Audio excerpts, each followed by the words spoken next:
Well, we all know the economy is pretty rough, and it has been for some time. No doubt you're one of the many people who have at times relied on credit cards or loans to help get through some of the tough times.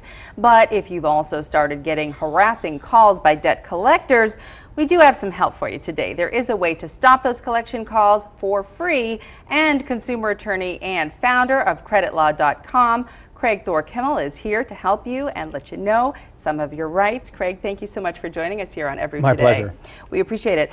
First of all, explain to us, for those who don't know, what exactly is the Fair Debt Collection Practices Act? It's a federal law, and it provides certain rules of the game for debt collectors to collect debt, things they can do, things they can't do, things consumers are entitled to in order to understand where they are and what information and problems that they can request answers to in order to have their debts understood.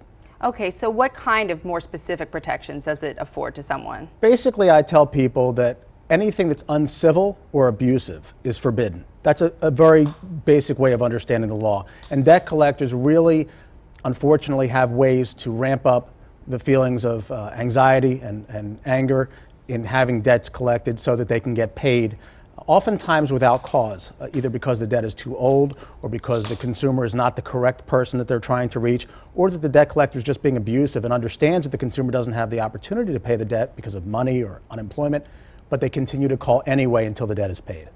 How is it that these debt collectors end up getting the debt, purchasing the debt in the first place, and even being the ones to make these calls, often, as you say, to sometimes the wrong person? Well, basically, debt collectors are free agents. They are third parties contacted by the owners of the debt to collect the debt, because the owners of the debt, your credit card company, a bank, mortgage company, isn't in the position of being able to collect it. They've tried and they've failed. Sometimes the debt collectors also buy the debt from the original creditor, so they act as their own beneficiaries to collect the debt. And what happens is they use that information that they get from the creditors to get the consumer to pay the debt, oftentimes not only the debt itself, but extra fees, costs, and unexplained charges at interest rates that are abusive, or debts that are so old that the debt collectors really don't have the right to collect the debt, but they convince the consumer that they do.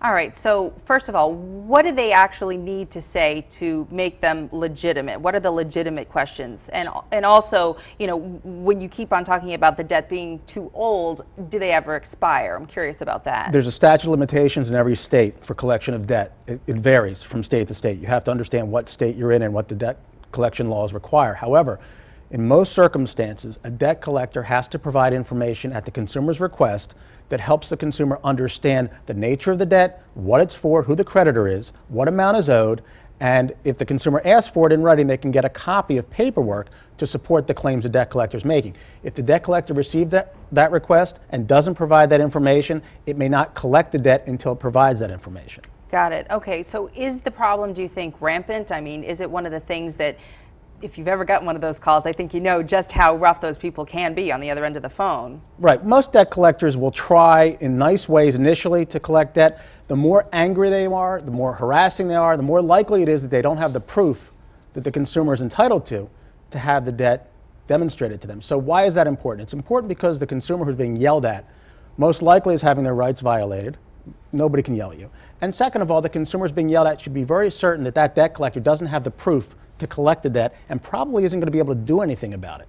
Okay. So the more angry they are, typically, rule of thumb, the consumer has less to worry about. Just hang up the phone, block the number, or actually write a letter to cease and desist. And to the consumer's benefit, or, you know, on behalf of the consumers, can't they seek some kind of monetary damages if they feel as though they've been the victim of undue harassment? There's a number of different things that violate the statute, and if a consumer feels that their rights have been violated, they certainly can visit our website or any other website for consumer lawyers and understand exactly what their rights are, and they can get free representation. If there's a violation of the law, not only is the representation to stop that type of conduct free, but they can get as much as $1,000 for a statutory violation. Plus, if they've lost a job or suffered some other type of loss because of the debt collection tactics, let's say you're getting calls at the job and the employer says, you know what, we've had it with you, we're not going to let your calls come here anymore, you're fired. That type of damage is called an actual damage, and the consumer can get whatever the damages are from the debt collector arising from that conduct.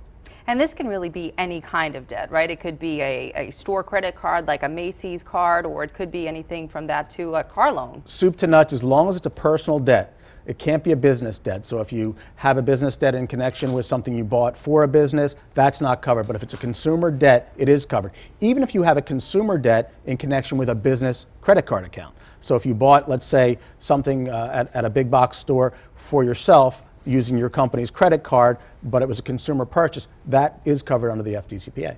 All right, well, Craig Kimmel, thank you so much for joining us today on Ebru Today. We will have this information up on our website, ebrutoday.com, to make sure to link back so that people can get this information to stop those nasty phone calls. Thank you very much. Thanks for joining us.